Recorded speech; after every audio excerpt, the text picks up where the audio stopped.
10-11వ వచన భాగాలను చదువుకుందాం.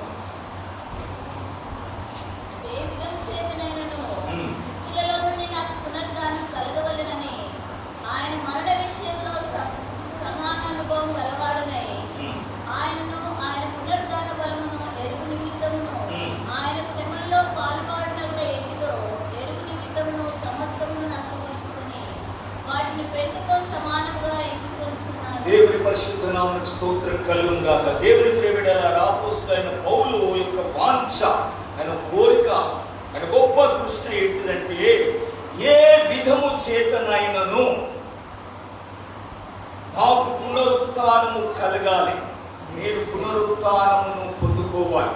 ఏ విధము చేతనైనా దేవుని బిడ్డలారా, పునరుత్థానాన్ని మనము పొందుకొనుట కొరకాయి ఇప్పుడు సహోదరుడు రాజేష్ పాల్ చెప్తున్నాడు, ఇతరులకు మనకున్నటువంటి వ్యత్యాసం పునరుత్థానం. ఈ శరీరమును విడిచిపెట్టిన తర్వాత ఈ ఆత్మ తన స్థలానికి వెళ్ళిపోతుంది. మరలా ఈ ఆత్మ ఈ శరీరంలో ప్రవేశించి మరలా లేస్తుంది. ఈ శరీరము మట్టిలో సమాధి చేయబడి మట్టి అయిపోయిన తర్వాత మరలా ఈ శరీరము లేస్తుంది, పునరుత్థానం అవుతుంది. మొదటి పునరుత్థానం అనగా మన ప్రభు అయిన యేసుక్రీస్తు మధ్యాకాశంలోకి వచ్చి అది కడుమూర శబ్దము వినపడినప్పుడు సమాధులు తెరవబడి మృతులైన వారు, క్రీస్తునందు మృతులైన వారు, క్రైస్తవులందరూ కాదమ్మా, క్రీస్తునందు మృతులైన వారు మొదట లేస్తారు. అనగా ఈ ఆత్మలు పరదేశంలో ఉన్న ఆత్మలు తిరిగి వచ్చి మట్టిలో మట్టిగా కలిసిపోయిన, సమాధిలో మట్టి అయిపోయిన శరీరములో మరలా ప్రవేశించి మరలా రూపాన్ని ధరించుకొని వస్తుంది. కానీ అప్పుడు ఉండే రూపము మట్టి రూపము కాదు, మట్టి శరీరం కాదు, ఆత్మదేహం. అది ఆత్మదేహం. మట్టి దేహం ఉన్నది, ఆత్మదేహం ఉన్నది, మహిమదేహం ఉన్నది. మహిమదేహం. ఇప్పుడు మనం ఉన్నది మట్టి దేహం. మనం మరణించిన తర్వాత మన ఆత్మ బయటికి వెళ్ళి ఆత్మ శరీరాన్ని ధరించుకుంటారు. ఆ శరీరంతో నువ్వు పరదేశంలో ఉంటావు, పాతాళంలో ఉంటారు. ఆత్మలు యాతన పట్టబడతాయి. ప్రభు అయిన యేసుక్రీస్తు యొక్క ఆగమనములో పరదేశంలో ఉన్న ఆత్మలన్నీ తిరిగి మట్టిగా మార్చబడిన ఈ శరీరముని మరలా ప్రవేశించి మహిమదేహములుగా మార్చబడతాయి. మహిమదేహములతో మనం ఆయనను ఎదుర్కొనుటకై మధ్యాకాశానికి వెళ్ళిపోతాం. ఈ పునరుత్థాన అనుభవాన్ని మనం పొందుకోవాలి. ఏ విధము చేతనైనను నాకు మృతులలో నుండి పునరుత్థానము కావాలి, మృతులలో నుండి పునరుత్థాన అనుభవాన్ని నేను పొందుకోవాలి. అందు నిమిత్తమై ఆయన యొక్క మరణ విషయములోను సమాన అనుభవం గలవాడనై ఆయన పునరుత్థాన ఫలమును ఎరుగు నిమిత్తము, ఆయన మరణ విషయములో సమాన అనుభవం కావాలి. ఆయన పునరుత్థాన ఫలం ఎటువంటిదో ఎరుగాలి, తెలుసుకోవాలి. ఆయన పునరుత్థాన ఫలం ఎవరిది? పునరుత్థానంలో మొదటి వాడు మన ప్రభు అయిన యేసుక్రీస్తు. పునరుత్థానంలో మొదటి వాడు. తరువాత మనమందరం కూడా వరుసలో పునరుత్థానంలో ఉంటాం. ఎలాగూ యేసు ప్రభు పునరుత్థానుడయ్యాడు. ఆయన పునరుత్థాన ఫలమును మనం ఎరగాలి.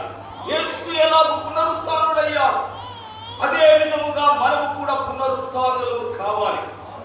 ఆయన పునరుత్థానములో నాకు పాలు పంపులు కావాలి. మనము పునరుత్థానం పొందాలి. మొదటి పునరుత్థానంలో పాలు పొందువారు పరిశుద్ధులై ఉందురు. ప్రకటన గ్రంథములో మనకున్నది. ఇదే మొదటి పునరుత్థానం. ఈ మొదటి పునరుత్థానంలో పాలు పొందువారు పరిశుద్ధులై ఉందురు. ఇట్టి వారిపైన రెండవ మరణమునకు అధికారం లేదు. మొదటి పునరుత్థానం ఉన్నది, రెండవ పునరుత్థానము ఉన్నది. మొదటి జన్మ ఉన్నది, రెండవ జన్మ ఉన్నది. పునరుత్థానం ఉన్నది, రెండవ పునరుత్థానం ఉన్నది. మొదటి మరణం ఉన్నది, రెండవ మరణము ఉన్నది. సత్యాలను మనం గ్రహించి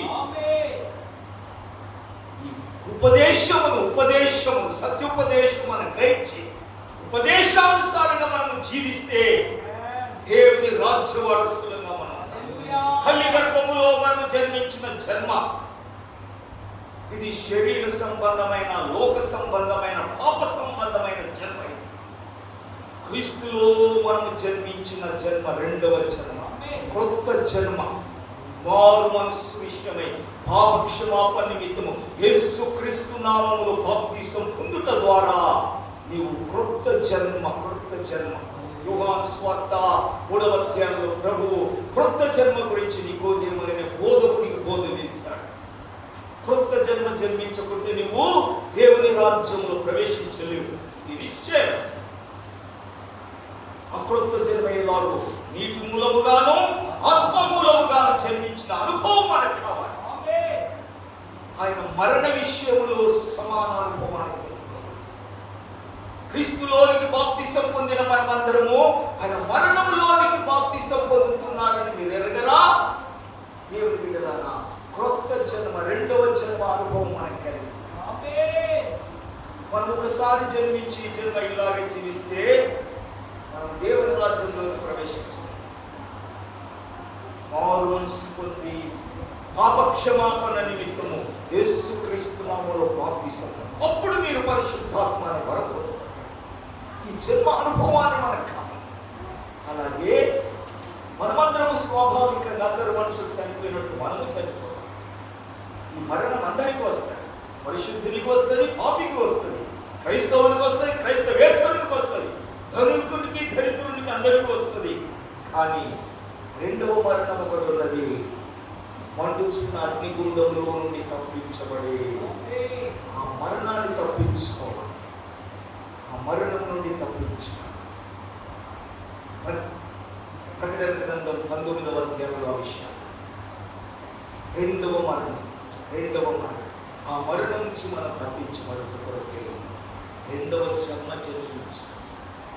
రెండవ మరణం తప్పించబడాలంటే రెండవ జన్మ జన్మించాలి.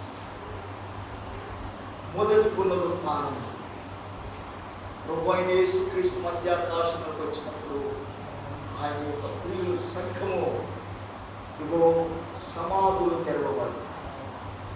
సజీవులైన వారు మార్చబడతారు, మరణించిన వారు సమాధులు తెరవబడతాయి. అందరూ కూడా కలిసి ఏకంగా మహిమ శరీరములతో ప్రభువుని ఎదుర్కొంటకే మధ్యాకాశముకు కొనుక్కోబడతారు. ఇది మొదటి పునరుత్థానం. రెండవ పునరుత్థానము ప్రకటన గ్రంథం 21వ అధ్యాయంలో తీర్పు పునరుత్థానం. ఆ పునరుత్థానము కొరకాయ సర్వ మానవులందరూ కూడా మేల్కొల్పబడి ఆయన ఎదుట పోగు చేయబడతారు, నిలబడతారు. తీర్పు కొరకాయ. దేవుని బిడ్డలారా, మనం తీర్పులోనికి రాకుండా, తీర్పు పునరుత్థానం కొరకు కాకుండా మొదటి పునరుత్థానములు పవన్ పొందుట కొరకాయ మన క్రైస్తవ జీవితమై ఉండాలి, మన క్రైస్తవ అనుభవమై ఉండాలి. ఈ సత్యమును, ఈ ఉపదేశమును ఎరగకుండానే వీడు క్రైస్తవ లోకం వెళ్ళిపోతున్నది. వెళ్ళిపోయి ఎప్పుడు పునరుత్థానులు అవుతారు? తీర్పు పునరుత్థానములు లేస్తారు. అప్పుడు వారి క్రియలు బట్టి తీర్పు తీరుస్తారు. ఆ తీర్పులు అందరూ పాల్గొంటారు. క్రైస్తవులు పాల్గొంటారు, క్రైస్తవేతరులు పాల్గొంటారు. ప్రతి వాడు ఆయన ఎదుట నిలబడవలసింది. తీర్పు పునరుత్థానము కొరకు కాదు. మనము ఇదిగో మొదటి పునరుత్థానములో ప్రభు అయిన యేసుక్రీస్తు మధ్యాకాశములకు వచ్చినప్పుడు ఆయన కలుసుకొట్టకాయ మొదటి పునరుత్థానంలో పాల్గొనాలి. అదే అపోస్తలుడైన పౌలు అంటున్నాడు. మరొకసారి చదువమ్మా 10-11 వచనం. ఏ విధము చేతనైనను మృతులలో నుండి ఆ పునరుత్థానము కలగవలెనని ఆయన మరణ విషయములోను ఆయనను ఆయన పునరుత్థాన ఫలముని ఎరుగు నిమిత్తము. చాలు. ఆయన పునరుత్థాన ఫలముని ఎరుగు నిమిత్తం. యేసును మనం ఎరగాలంటే యేసు యొక్క పునరుత్థాన ఫలం.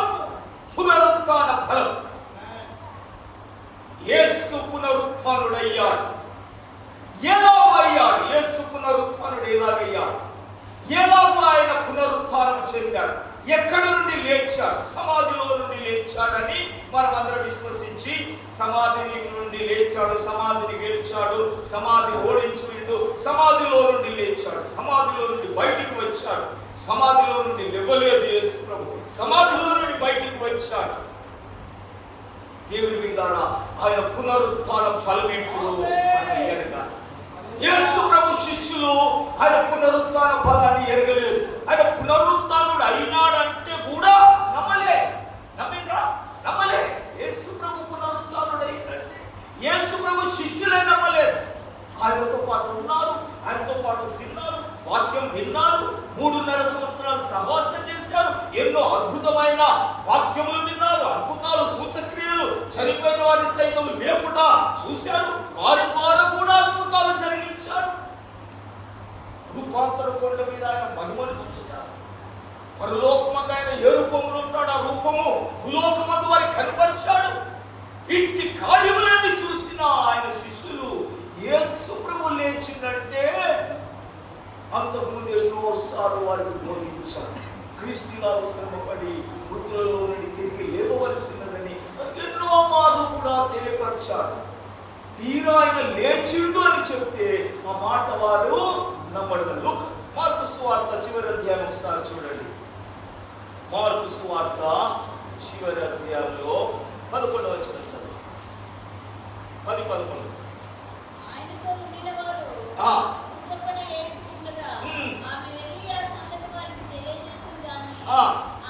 ఆయన బ్రతికి ఉన్నాడనియు ఆమెకు కనబడిననియు వారు విని నమ్మకపోయిరి.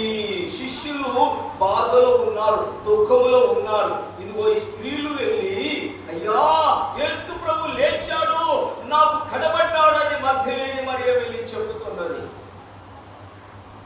సంతోషపడాలి కదా. దుఃఖంలో ఉన్నారు, యేసు ప్రభు మరణించాడు, సమాధి చేయబడ్డాడు, ఇప్పుడు తీరబోయి చూస్తే ఆయన లేడు ఇప్పుడు అక్కడ. ఎంతో దుఃఖము, బాధ. కానీ మధ్య లేని మరియా సమాధిని విడిచిపెట్టక అక్కడే ఉండి ఏడుస్తుంటే ప్రభువు ఆమెను ఆదరించుటకు ఆమెకు కనబడి ఆ సంగతి మధ్య లేని మరియ వచ్చి శిష్యులకు తెలియపరిస్తే వారు అంటున్నారు, బ్రతికి ఉన్నాడని ఆమె కనబడినను విని వారు విని నమ్మకపోయిరి. నమ్మకపోయిరి. ఆ 13వ వచనం కూడా చదవమ్మా.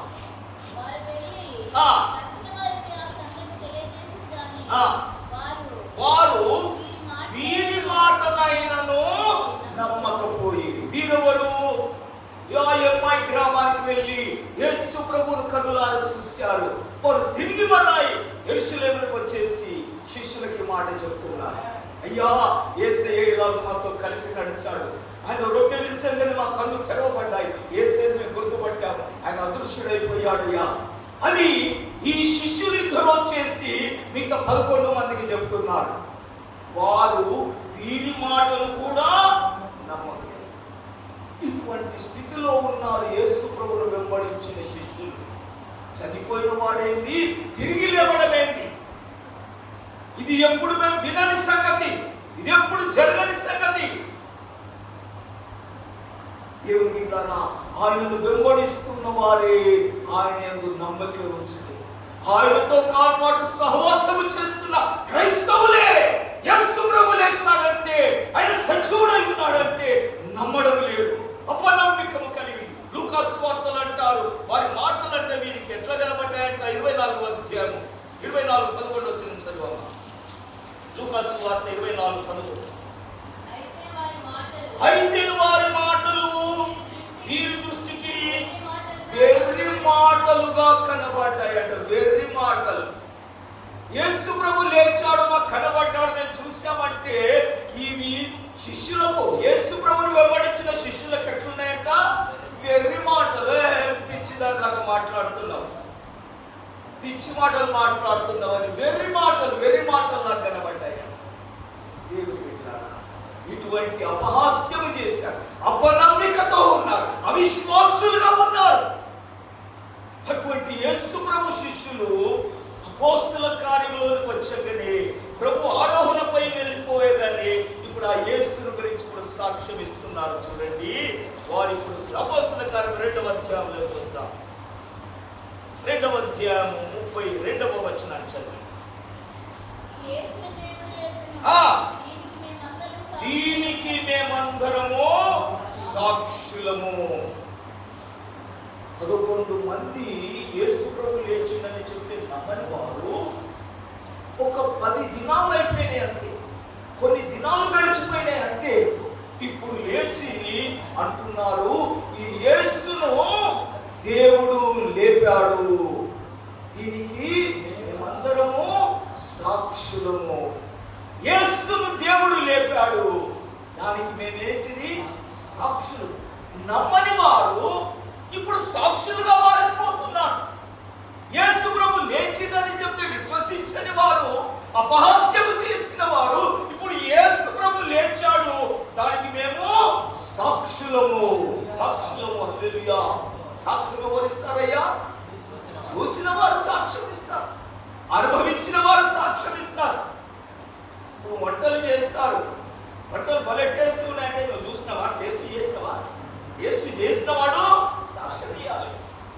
ఆ టేస్ట్ ఎట్లుందో.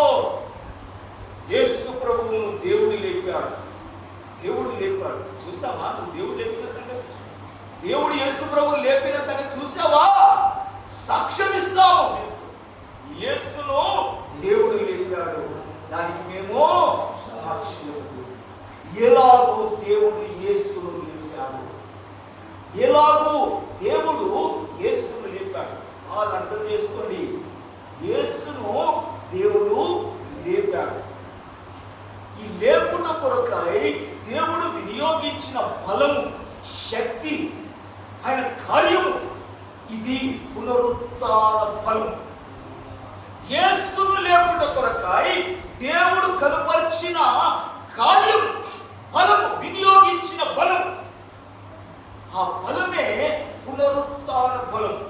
ఆయన పునరుత్థాన బలమును ఎరుగు నిమిత్తము అపోస్తలుడైన పౌలు, ఏ విధము చేతనైనను నాకు మృతులలో నుండి పునరుత్థానం కలగాలి, నేను కూడా మరణిస్తాను, కానీ నేను కూడా యేసు వలె పునరుత్థానము చెందాలి. ఆ పునరుత్థాన ఫలం ఎలా ఉంటుందో నేను రుచి చూడాలి, దాన్ని అనుభవించాలి.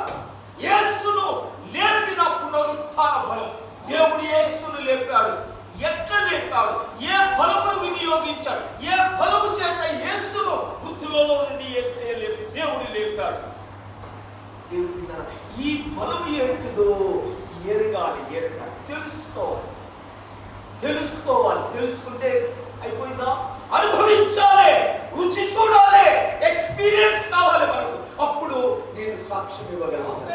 యేసును దేవుడు లేపాడు, దానికి నేను సాక్ష్యం. యేసును దేవుడు లేపాడు, నేను సాక్ష్యం ఇస్తాను. ఇవి ఇవ్వగలవా సాక్ష్యం? మనలో సాక్ష్యం ఉన్నదా? మనలో నిశ్చయిత ఉంటేనే మనం సాక్ష్యం ఇవ్వగలం. పునరుత్థానుడైన యేసుని గురించి సాక్ష్యం ఇవ్వగలం. ఈరోజు యేసు లేచాడు, లోకానికి చాటుతున్నా. అనుభవం ఉన్నదా? అనుభవం మనకి. యేసును దేవుడు లేపెను, దానికి మేము సాక్ష్యం. దేవుడు యేసు. పై కూడా చూడండి ఒక మాట, పై కూడా చూస్తాం. 31వ వచనం చదువు. అపోస్తలుల కార్యం 2వ అధ్యాయం. క్రీస్తు పాతాళములో విడువబడలేదనియు ముందుగా తెలుసుకొని ఆయన పునరుత్థానమును గూర్చి చెప్పెను. దేవుని పరిశుద్ధ నామమునకు స్తోత్రం. క్రీస్తు పాతాళములో విడువబడలేదనియు ఆయన శరీరము కుళ్ళిపోలేదనియు. బాగా గమనించండి, క్రీస్తు పాతాళములో విడువబడలేదు, ఆయన శరీరము కుళ్ళిపోలేదు. రెండు సపరేట్ ఉన్నాయి, బాగా గమనించండి. క్రీస్తు పాతాళములో ఉన్నాడు, ఆయన శరీరము సమాధిలో ఉన్నది. మనం కూడా అంతే, మన పరిస్థితి కూడా అంతే. మనము మన ఈ శరీరంలో నుండి ఆత్మ బయటకు వచ్చాకనే దాని స్థానానికి వెళ్ళిపోతుంది. అది మన క్రియలను బట్టి ఏ స్థానం పోరు, పాతాలని పోతుంది. పరదేశం వేడుతుంటే పరదేశం పోరు. ఇప్పుడు క్రీస్తు ఆత్మ తండ్రి నీ చేతికి నా ఆత్మను అప్పగిస్తున్నానని అప్పగించేస్తాడు. ఆత్మ ఎక్కడికి వెళ్ళింది? పాతాళంలోనికి పంపించాడు తండ్రి. పాతాళంలో క్రీస్తు ఆత్మ పాతాళంలో విడువబడలేదని, ఆయన సమాధిలో ఉన్న శరీరము ఇంకా కుళ్ళిపోలేదు. నీవు నా ఆత్మను పాతాళంలో విడిచిపెట్టవని నీవు ఈ పరిశుద్ధుని 27వ వచనం పడిచారు. నీవు నా ఆత్మను పాతాళంలో విడిచిపెట్టవు, నీ పరిశుద్ధుని కుళ్ళిపట్టనీయవు. దేవుని బిడ్డలారా చూడండి, యేసు ప్రభువుని గురించిన ప్రవచనము దావీదు కీర్తనలో మనం చూస్తాం. 49వ కీర్తనలో ఆ ప్రవచన భాగం ఉన్నది. నీవు నా ఆత్మను పాతాళంలో విడిచిపెట్టవు. ఆత్మ ఆయన శరీరము సమాధిలో ఉంది, కుళ్ళిపోతుంది.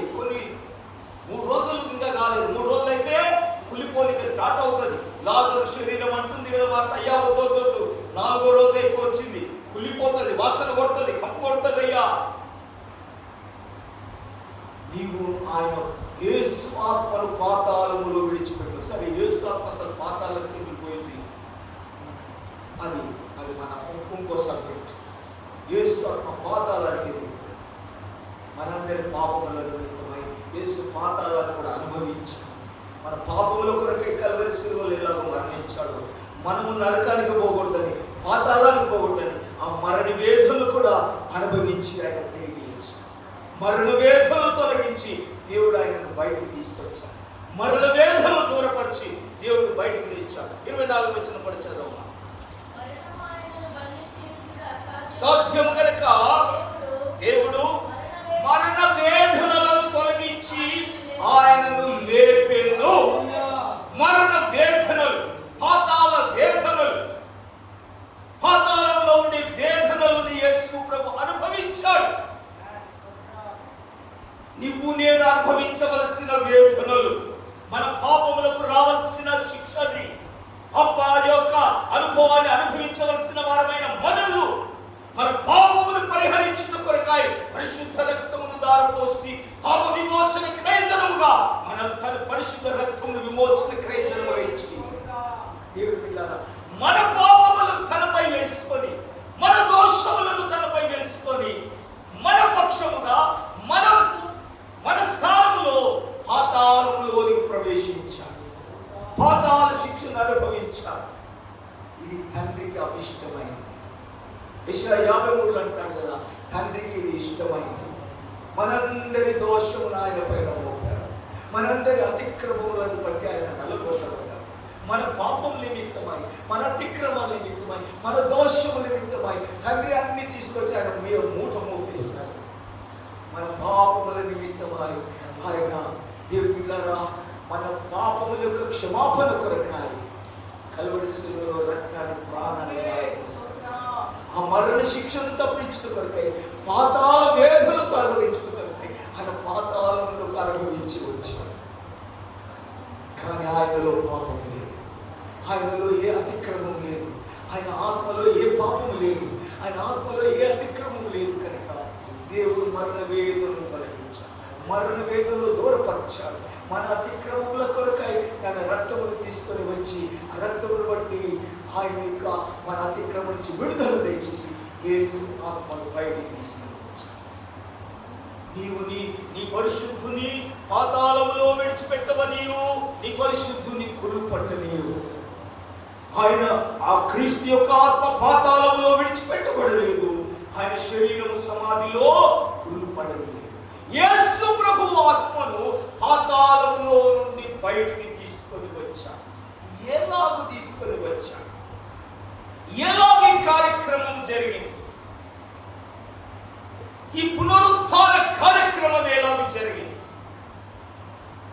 ఆ పునరుత్థాన బలముని ఎరుగు నిమిత్తమై, ఆ పునరుత్థాన శక్తిని మనం కూడా పొందుకోవాలి. ఆ పునరుత్థాన బలం మనలోని కూడా రావాలి. మనల్ని కూడా బ్రతికింప చేయాలి, మనల్ని కూడా జీవింప చేయాలి. మనం ఇప్పుడు జీవిస్తున్నామని అనుకుంటున్నాము, కానీ మన స్థితి మృతమైన స్థితి. మనము చావునకు లోనైన వారమే, అనగా నరక పత్రులుగానే ఉన్నాము.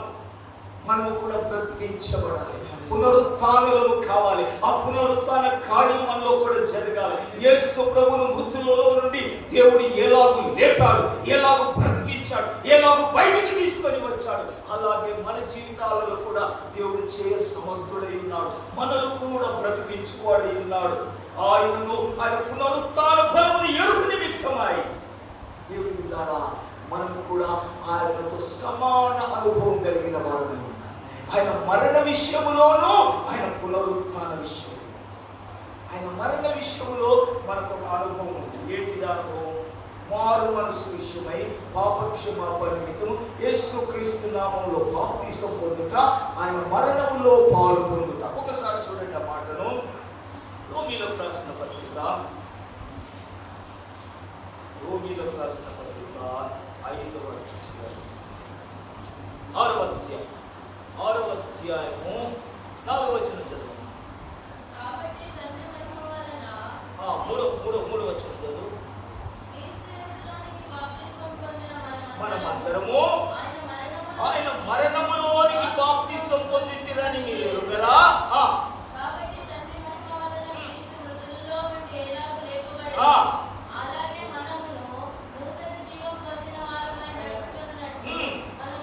మనము బాప్తిస్మము వలన మరణములో పాలు పొందుటకై ఆయనతో కూడా పాతి పెట్టబడితిమి. క్రీస్తు యేసులోనికి బాప్తిసం పొందిన మీరందరూ ఆయన మరణములోనికి బాప్తిసం పొందితిరని మీరు ఎరుగరా? దేవుని బిడ్డలారా, మనము బాప్తిసం పొందుట, క్రీస్తుతో పాటు మరణించుట. యేసు ప్రభువు ఎందుకు మరణించాడు? సిలువపై ఎందుకు మరణించాడు? పాపముల కొరకే. ఎవరి పాపాలు? మన పాపముల కొరకే ఆయన మరణించాడు. ఆయనను పాపి అని తీర్పు తీర్చాడు, దోషి అని తీర్పు తీర్చాడు, అన్యాయస్తుడని తీర్పు తీర్చాడు. ఆయనలో ఏ పాపము లేదు, ఏ దోషం లేదు, ఏ అన్యాయం లేదు. దేవుని మనందరి దోషము ఆయనపై తండ్రి మోపాడు. అది భరించి దేవుని బిడ్డలారా ఆయన అన్యాయపు తీర్పును సహించి ఆ శిలువ మరణానికి అప్పగించుకున్నాడు. ఆ యొక్క తీర్పు పాపముల కొరకై, దోషముల కొరకై, అపరాధముల కొరకై ఆయన శిక్షను పొందాడు. తన ప్రాణమును అర్పించే శిక్షను పొందాడు. ఆ శిలువ మరణాన్ని పొందాడు. రక్తమునంతా దారిపోసాడు. ప్రాణమనగా రక్తమే ప్రాణము కదా, తన రక్తమును దారిపోస్తాడు, అనగా ప్రాణమును దారిపోస్తాడు. ఇప్పుడు ఆ మరణములో నువ్వు సమాన అనుభవం కాదు, ఆయన మరణ విషయంలో కూడా అనుభవం పొందాలి. ఇలాంటి అనుభవం ఇది. క్రీస్తు యేసులోనికి బాప్తిసం పొందిన మీరందరూ ఆయన మరణములోనికి బాప్తిసం పొందితేరని మీరు ఎరగరా? మన బాప్తిసం పొందితే అంటే ఏంటిది? దాని అర్థము మన పాత జీవితాన్ని, పాప జీవితాన్ని చంపివేస్తున్నాను, విడిచిపెడుతున్నాను, అప్పగించేస్తున్నాను. బాప్తిసం అంటే నీటిలో మునిగి వచ్చడం ఏం లేదు, నీటిలో ఏం లేదు. బాప్తిసం ఇస్తున్న దేవుని సేవకుల్లో ఏమీ లేదు. ఏ పరిశుద్ధత కలగదు. వాటిని బట్టే మన పరిశుద్ధత కలుగుతుందా? ఏమి కలగదు. మనం నింపిన నీళ్ళే ఎప్పుడు మనం చూసే పాస్తరే. కానీ పరిశుద్ధత దేని బట్టి కలుగుతుంది? మన పాత జీవితాన్ని మనం పశ్చాత్తాపడినప్పుడు, మన పాత జీవితాన్ని, పాప జీవితాన్ని ఒప్పుకున్నప్పుడు, క్షమాపణ కోరినప్పుడు, ఇక తెలుసో తెలియకో నేను పాపాలు చేశాను, ఈ పాప జీవితం ఇలాగే ఉంటే నరకం నాకు తప్పదు అని నీకు తెలిసినప్పుడు దాని విషయమే నువ్వు పశ్చాత్తాపడి మనసు మార్చుకొని, మనసు మార్చుకొని పశ్చాత్తాపడి నీ పాపముల కొరకే మరణించిన యేసు దగ్గర క్షమాపణ. అయినా నా పక్షంగా నువ్వు మరణించావు, నన్ను క్షమించగలిగిన వాడు నువ్వు తప్ప ఇంకోవాడు లేడు, నా అప్పు తీర్చిన వాడు నువ్వు, నా కొరకై నా పాప అప్పు అంతా నువ్వు కల్వరి శిలువలో తీర్చావు. అయ్యా నన్ను క్షమించు నాయన అని పశ్చాత్తాపడి క్షమాపణ కోరి ఆయన మన క్షమించాడు. దీనికి గుర్తు దీనికి సూచన నీటిలో బాప్తిస్మము. బాప్తిస్మము గుర్తు మాత్రమే. పాప క్షమాపణ లేకుండా, మారు మనస్సు లేకుండా నీటిలో మునగడం వ్యర్థమైన పని. మారు మనస్సు పొంది పాప క్షమాపణ పొందావు, ఈ పాపాలు వేస్తే క్షమించాడు. దానికి గుర్తు, సూచన. మారు మనసు విషయమై పాప క్షమాపణ నిమిత్తము నేను నీళ్ళలో మీకు బాప్తిస్మం ఇస్తున్నానని బాప్తిస్మం స్టార్ట్ చేసిన యోహాను ఈ మాట చెప్పి బాప్తిస్మం ఇచ్చాడు. అనేకులు బాప్తిస్మం పొందొచ్చారు. సర్ప సంతానం ఎవడో మీకు బుద్ధి చెప్పింది. మారు మనస్సుకు తగిన ఫలములు ఫలించండి. మారు మనస్సు లేకుండా బాప్తిస్మం పొందొచ్చారా? ఎవడు మీకు బుద్ధి చెప్పింది? ఎవడు వాక్యం బోధించాడు? ఎవడు చెప్తే వచ్చారు? మారు మనసుకు తగిన జీవితం, మారు మనసుకు తగిన ఫలితం కావాలి. ఆ జీవితం లేని బాప్తిస్మం పొందేందుకు వచ్చారు. దేవుని బిడ్డలారా, మారు మనసు పాప క్షమాపణ. ఇందును బట్టి నీటిలో బాప్తిస్మం. నీరు లోకానికి సాదృశ్యం. మనం మునుగుతున్న నీరు లోకానికి సాదృశ్యం. ఈ లోకములో నుండి మనం బయటకు వచ్చిన వాడు, లోకములో జీవించాం, లోక సహవాసం చేశాం, లోకములో ఉన్న పాపాలు చేస్తూ జీవించాం. ఇప్పుడు ఆ లోకములో నేను జీవిస్తే నేను నరకానికి పోవడం కాదు నిశ్చయం. కనుక నేను మనసు మార్చుకున్నా. ఓ లోకమా, నేను ఇంతవరకు చేసిన నా పాపాలను ఇదో నీతో విడిచిపెట్టేస్తున్నా అని నీళ్ళలో మునుగుతున్నా. నీళ్ళలో మునుగుట మరణించుట, పాత జీవితాన్ని చంపివేయుట, పాత స్వభావాన్ని విడిచిపెట్టుట, లోకములో ముంచివేయుట. నీటిలో మునిగిన వాడు నీటిలో మునిగినట్లే లేడు, తిరిగి లేచాడు. వాడు బయటికి వచ్చాడు. ఇప్పుడు క్రొత్త జన్మ, ఇప్పుడు క్రీస్తులో క్రొత్త జన్మ. ఇక వాడు పాత జీవితాన్ని మరలా చేయకూడదు. మారు మనసుకు తగిన ఫలం, మారు మనసు తగిన జీవితం జీవించాలి. ఆయన మరణ విషయంలో సమాన అనుభవం కలిగిన వాడు. బాప్తిస్మం యొక్క మర్మం అది, సత్యం అది. యేసు ప్రభు మరణించాడు. మరణించినోడు మరణించినట్లు ఉన్నాడా? తిరిగి లేచాడు. ఆ తిరిగి లేచిన అనుభవం కూడా ఇప్పుడు నీలో రావాలి. తిరిగి లేచిన అనుభవం కూడా మనలో రావాలి. మనం ఇప్పుడు మరణించాం, పాత జీవితాన్ని విడిచిపెట్టాం, పాప క్షమాపణ పొందుకున్నాం. ఇప్పుడు క్రొత్త జీవితం జీవించాలి కదా. క్రొత్త జీవితానుభవం మనకు కావాలి కదా. క్రొత్త జీవితం అనుభవాన్ని ఇప్పుడు మనం పొందుకున్నాం. ఆయన మరణ విషయంలోను, ఆయన పునరుత్థాన విషయంలోను. యేసు ప్రభు మరణం ఎంత ముఖ్యమో ఆయన పునరుత్థానం కూడా అంతే ప్రాధాన్యమైనది. క్రీస్తులోనికి బాప్తిస్మం పొందిన మనమందరము క్రీస్తును ధరించుకున్నాం. క్రీస్తు వలె ఇప్పుడు జీవించాలి, క్రీస్తు వలె మార్చబడాలి, క్రీస్తును పోలికలో మనము మార్చబడాలి. అందుకొరకాయ ఆయన పునరుత్థాన బలం. ఆయన ఏలాగు పునరుత్థానుడయ్యాడు, ఆయన ఏలాగు సజీవుడయ్యాడు. మనము కూడా ఇప్పుడు సజీవులముగా ఉండాలి. నేను ఇంతవరకు పాత జీవితం త్రాగుబోతుగా ఉన్నాను, తిరుగుబోతుగా ఉన్నాను, అబద్ధికునిగా ఉన్నాను, సినిమాను చూసేవాడిగా ఉన్నాను. ఓ లోక జీవితంలో నేను ఇప్పుడు జీవించాను, ఇది విడిచిపెట్టాను. ఇప్పుడు దీనికి భిన్నమైన జీవితం జీవించాలి, దీనికి ఆపోజిట్ జీవితం నేను జీవించాలి. క్రీస్తులోని మనం క్రొత్త జీవితం జీవించాలి. క్రీస్తు ఎలాగో లేపబడ్డాడు, సజీవుడయ్యాడు. మన అనుభవం కూడా క్రొత్త అనుభవంలోనికి మార్చాలి. క్రీస్తు యేసులోనికి బాప్తిస్మం పొందిన మనమందరం ఆయన మరణంలోనికి బాప్తిస్మం పొందాం. మరణ అనుభవం మనలోనికి వచ్చేసింది. ఇప్పుడు ఆయన పునరుత్థాన అనుభవం మనకు కావాలి, పునరుత్థాన జీవితం మనకు కావాలి. ఈ పునరుత్థాన అనుభవాన్ని మనం సంతరించాలి. రండి, అదే రోమీయులకు రాసిన పత్రిక 8వ అధ్యాయం మాటి మాటి జ్ఞాపకం చేస్తున్న లేఖనం 11వ వచనం చదవండి.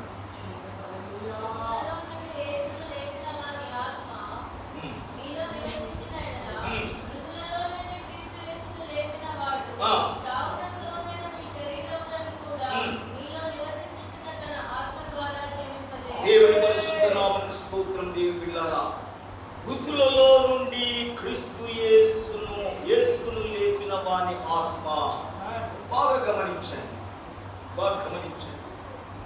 పునరుత్థానం ఫలం ఎలా ఉంటుందో గమనించండి.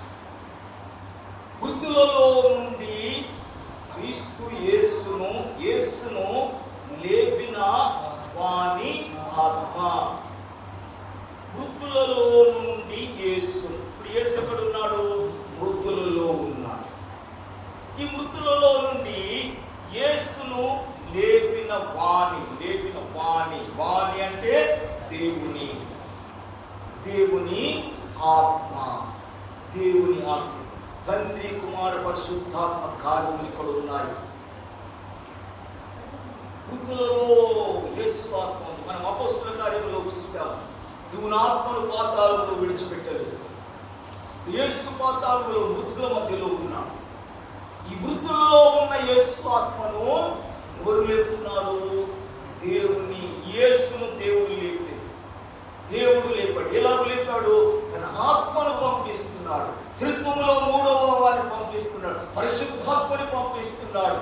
మృతులలో ఉన్న యేసు ఆత్మను బయటికి తీసుకురాపో. మృతులలో నుండి యేసును లేపిన వాణి అన్న దగ్గర దేవుని అని పెట్టుకోవాలి. ఆత్మ, దేవుని ఆత్మ యేసును మృతులలో నుండి బయటికి తీసుకొని వస్తాడు. దేవుడు బిడ్డలారా, ఈ యేసును దేవుడు లేపెను. దీనికి మేము సాక్ష్యం. ఈ అనుభవం మనకు కాదు. యేసును దేవుడు ఎలాగో లేపాడు? ఇదిగో పరిశుద్ధాత్మ దేవుడు అపోస్తలుడైన పౌలు ద్వారా బయలుపరుస్తున్నాడు. ఈ మర్మాన్ని బయటికి తీసుకొని వస్తున్నాడు. అంతవరకు అర్థము కాని మర్మము, యేసు ఎలాగో లేచాడు తెలియని మర్మము పరిశుద్ధాత్మ దేవుడు బయలుపరుస్తున్నాడు. మృతులలో నుండి యేసును లేపిన దేవుని ఆత్మ. ఈ ఆత్మ మీలో నివసించినట్లయితే, ఏ ఆత్మ? మృతులలో నుండి యేసును లేపిన దేవుని ఆత్మ మనలో కూడా నివసిస్తాడంట, మనలో కూడా ప్రవేశిస్తాడంట. మృతులలో నుండి యేసును లేపిన వాని ఆత్మ మీలో నివసించిన ఎడలా, మనలో ఈ ఆత్మ నివసించాలి. ఈ ఆత్మ మనలో ప్రవేశించాలి. పునరుత్థాన కార్యక్రమం మనలో కూడా జరగాలి. తండ్రి యొద్ద నుండి పరిశుద్ధాత్ముడు దిగి వస్తున్నాడు. దేవుని బిడ్డలారా, పాతాళంలోనికి వెళ్ళి మరణ పాశములను తొలగించి మరణ బంధకములను దూరపరిచి యేసు ఆత్మను తీసుకొని వచ్చి సమాధిలో ఉన్న శరీరంలో పెట్టేశాడు. దేవుని నామమునకు స్తోత్రం. అప్పుడు యేసు సమాధిలో నుండి బయటకు వచ్చాడు. అప్పుడు యేసు అందరికి కనబడ్డాడు. దేవుని బిడ్డలారా, ఈ కార్యక్రమము నీలో నాలో జరిగించబడాలి. ఇదే కార్యములు దేవుడు నీలో నాలో జరిగించువాడైన మృతులలో నుండి యేసును లేపిన వాని ఆత్మ మీలో నివసించిన ఎడలా, మనలో నివసించిన ఎడలా ఏం జరుగుతుంది? అప్పుడు చావునకు లోనైన మీ శరీరములను కూడా మీలో నివసించుచున్న తన ఆత్మ ద్వారా జీవింప చేస్తాడు.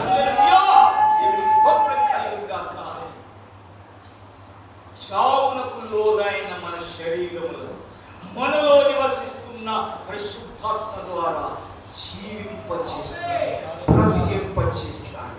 దేవుని నామమునకు మనలో నివసించుచున్న పరిశుద్ధాత్మ. ఎవరి పరిశుద్ధాత్మ? మనలో నివసిస్తున్న పరిశుద్ధాత్మ. ఏ ఆత్మ అయితే మృతులలో నుండి యేసును లేపాడు అదే ఆత్మ.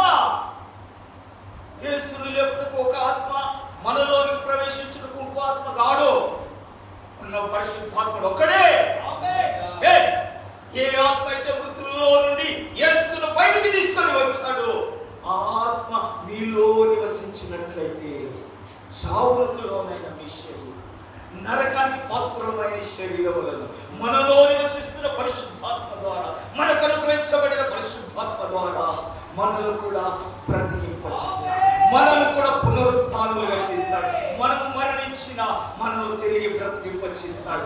దేవుని బిడ్డలారా, ఏ విధము చేతనైనను మృతులలో నుండి నాకు పునరుత్థానం కావాలి, మృతులలో నుండి నేను సజీవుడని కావాలి. కనుక ఆయన మరణ విషయంలోనూ ఆయన పునరుత్థాన ఫలము విషయంలోనూ సమాన అనుభవం కలిగిన వారమై ఉండాలి. యేసు ప్రభు మరణములోను, యేసు ప్రభు పునరుత్థానములోను మనం సమాన అనుభవాన్ని మనకు కూడా ఇస్తున్నాడు. ఈ అనుభవం మనకు కూడా అనుగ్రహించబడుతుంది. ఎక్స్పీరియన్స్ మనం పొందుకోవాలి. ఈ అనుభవాన్ని మనం అనుభవించాలి. అప్పుడు నువ్వు చెప్పగలవు, యేసును దేవుడు లేపాడు, దానికి నేను సాక్షి. సాక్షి. యేసును దేవుడు లేపాడు, దానికి నేను సాక్షి. ఈ పునరుత్థాన అనుభవం అనుభవించాలి. పునరుత్థాన శక్తిని పొందుకోండి. పునరుత్థాన అనుభవం నీలోనికి మనం పునరుత్థాన అనుభవం పొందాలంటే నిశ్చయముగా మనం మరణించాల్సిందే. యేసు ప్రభువు మరణించకపోతే పునరుత్థానుడు అవుతాడా? లేదు. మరణిస్తే కదా పునరుత్థానం అయ్యేది. మరణిస్తే కదా తిరిగి బ్రతికేది. మరణించగానే పోతే తిరిగి ఎలాగ బ్రతుకుతావు? నువ్వు మారు మనసు విషయమే, పాప క్షమాపణ నిమిత్తమే బాప్తిస్మమే పొందకపోతే నీకు పరిశుద్ధాత్మ ఎందుకు ఇస్తాడు? తిరిగి నిన్ను ఎలాగో జీవింపజేస్తాడు. మనం మరణించాలి అనగా పాప విషయమై మరణం, పాపముల విషయమై విడిచిపెట్టుట, వాటిని సమాధి చేయుట, అప్పగించుట.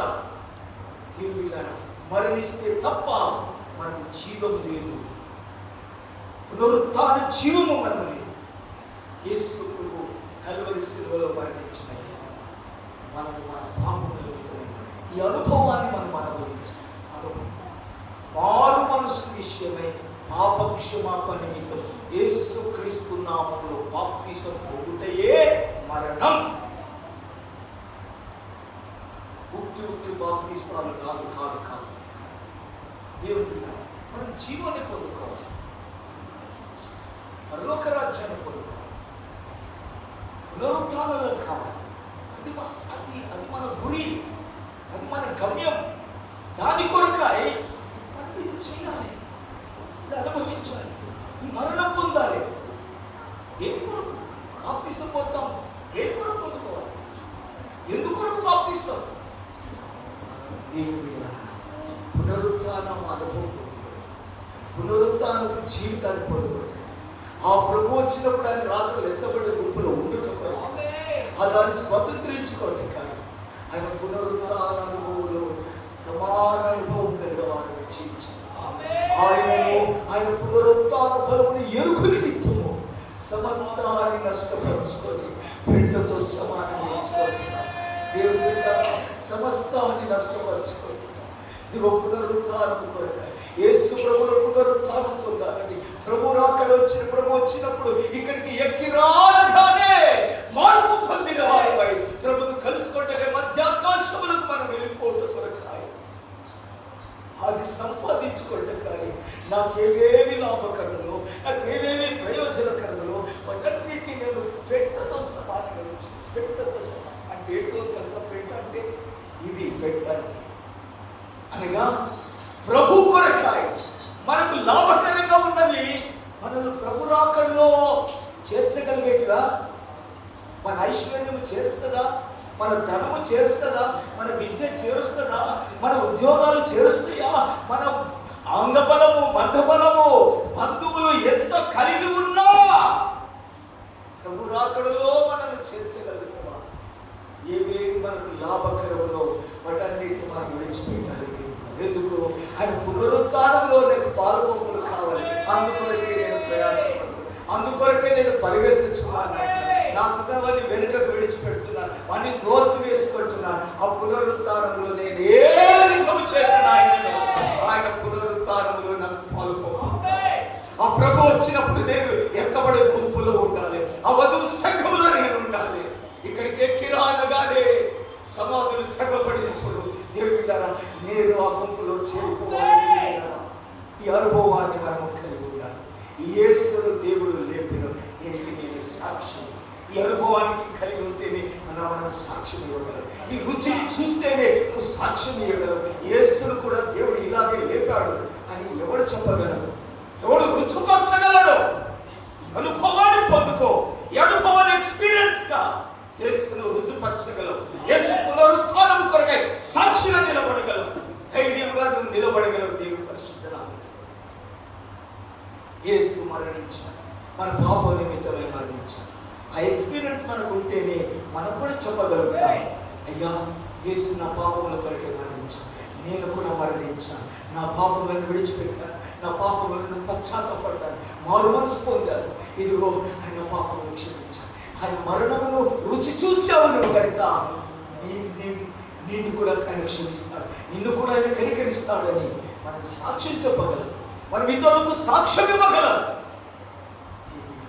ఈ అనుభవం, సమాన అనుభవం మనలో కలుగు నిమిత్తమాయ సమస్తాన్ని నష్టపరుచుకున్నాడు.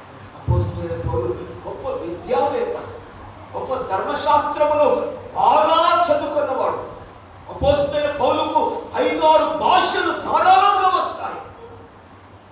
మంచి యవనస్తుడు, బలవంతుడు, యుద్ధ విద్యలు కలిగిన వాడు, ఆసక్తి కలిగిన వాడు. ఇవన్నీ కూడా విడిచిపెడుతున్నాడు, పక్కకు నెట్టేశాడు. ఇవేవి లాభకరములో అవన్నిటిని కూడా ప్రభు కొరకై నష్టపరుచుకున్నాడు, వదిలివేస్తున్నాడు. ఎందుకు? ఏ విధము చేతనైనా ఆయన పునరుత్థానం నేను పొందాలి, ఆ పునరుత్థాన అనుభవాన్ని నేను పొందాలి, ఆ పునరుత్థాన అనుభవాన్ని రుచి చూడాలి. దేవుడి బిడ్డలారా, ఇదే మన గమ్యమై ఉండాలి, ఇదే క్రైస్తవుని యొక్క గోల్ అయి ఉండాలి. క్రైస్తవ జీవితం యొక్క లక్ష్యం ఇది, క్రైస్తవ జీవితం యొక్క మర్మం ఇది.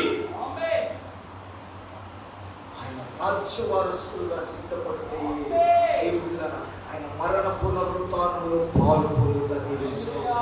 ఆయన మరణిస్తే తప్ప పునరుత్థానం లేదు. దేవుళ్ళారా, మరణించకుండానే పునరుత్థానం కావాలని కోరుకుంటున్నా. మారు మనసు లేదు, పాప క్షమాపణ లేదు, నాకు పునరుత్థానం కావాలి. క్రీస్తు వచ్చినప్పుడు అందరూ లేస్తారు. ఎందుకు లేస్తారో? దేవుడు మరణించిన వాడు లేస్తాడు. మరణించ పాపముల విషయమై మన వృత్తిలో పాపముల కొరకే మరణ అనుభవాన్ని మనం అనుభవించాం. పాపమా, నీ కొరకు నేను లేదు, నేను చనిపోయినా. చనిపోయి ఒకవేళ నేను ఇంతవరకు తాగుతుంటూ మారు మనసు పొందిన, తాగుడు విడిచిపెట్టేసిన, మరలా తాగుడు దయ్యం వచ్చేసి మరలా తాగుతావా అని నా ఫ్రెండ్స్ వచ్చి అడుగుతుంటారు, శోధిస్తాను. సాతానుడు శోధిస్తాడు.